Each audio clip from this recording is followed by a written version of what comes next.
Are you listening to me? It seems like you're not following directions. I try, but I just can't hear you sometimes. I guess I'm going to have to get some help with this. Hello, Sarah. How are you? Pretty good. How are you, Jack? I'm good. Hey guys, how's it going? Good. Hey, Kim. Hey, Kim. Thanks for meeting with me. I have some concerns about Sally. She just doesn't seem to be paying attention in class. When I'm teaching, she's not usually looking at me, and she seems to be watching her peers to see what they are going to do next. I know Sally has some type of hearing loss. I was hoping that you could get more information for me, and maybe you could give me some ideas that will help in the classroom for Sally.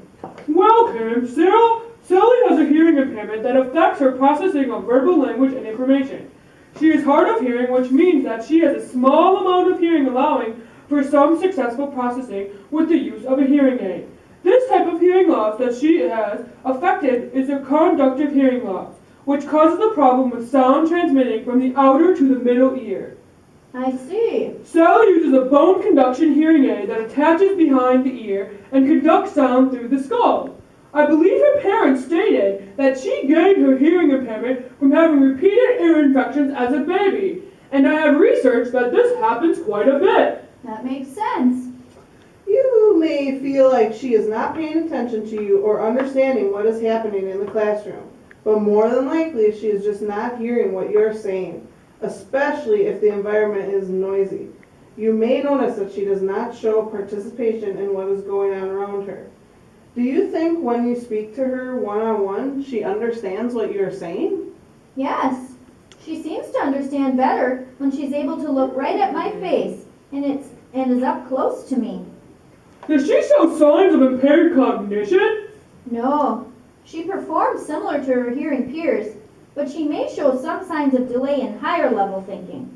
I think that this is just because of the fact that she hasn't had a lot of opportunity to engage in higher level tasks, and other students, such as tasks that other students may have been subject to. Do you notice any delays in her speech and language abilities? Yes, she seems quite delayed in this area, and it seems to affect her ability to socialize with her peers as well as with her academics. She does have some speech, but it is very nasally and dull sounding, making it hard to understand what she is saying.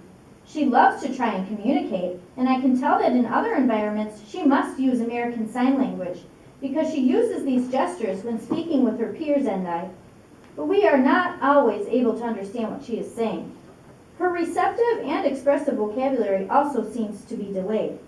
When she does verbalize, she usually uses generalized statements.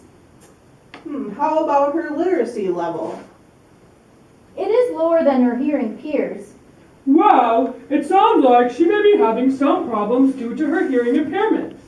Students with hearing impairments generally follow typical developing peers for early language development, but tend to fall behind once they begin to babble.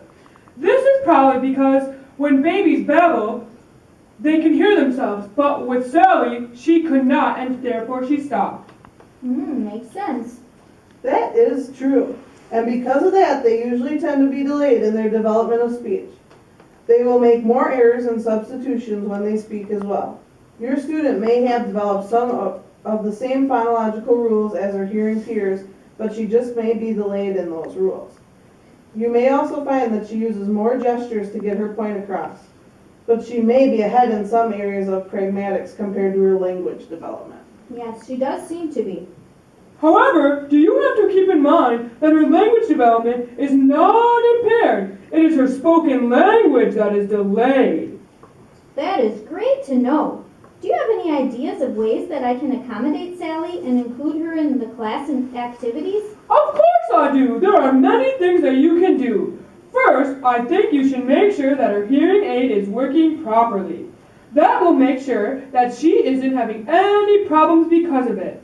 Another device you could use would be an FM system in the classroom. Have you heard of it? Yes, I have. That will allow your voice to be amplified so that Sally can hear what you are saying. This can be beneficial to all of your students. Also, you should make sure that Sally is sitting in a spot where she can be close to you so that she can read your lips if she needs to and is able to pay attention to you better. It sometimes works well to assign a student with a hearing impairment to a peer buddy that can help them with directions and other tasks. It is important, though, that you make sure they both know they are helping one another, and that the hearing impaired student should also be helping their buddy. This may take some time to make sure you get the right fit, but it can work. It also works best if you assign the whole class with their peer buddies, as to not make the student with the hearing impairment stand out. Nobody wants to feel left out. That's Great right. idea. That is a great idea. Another thing that I like to do if I expect that the student to take notes on something is to make a copy of notes for the student. Students with hearing impairments are not always skilled in note-taking because they have a hard time hearing everything. Ah. That way, they can take them home and go over them with their parents if they need extra review. It is also very important to write readings and homework on the board and post schedules for the students to see. I like that idea. Me too, Jack. One other suggestion is to make sure that you do not have a lot of background noise in the classroom. When possible, turn off equipment that creates background noises such as fans, heaters, and projectors when they are not in use. Eliminating extra noise helps students with hearing impairments focus on class, lecture, and assignments. Remember that hearing aids amplify every sound, including tapping pencils and air conditioners. Airy rugs, heavy curtains, and tennis balls on chair bottoms can also eliminate a great deal of extra noises. Wow, these are some great ideas.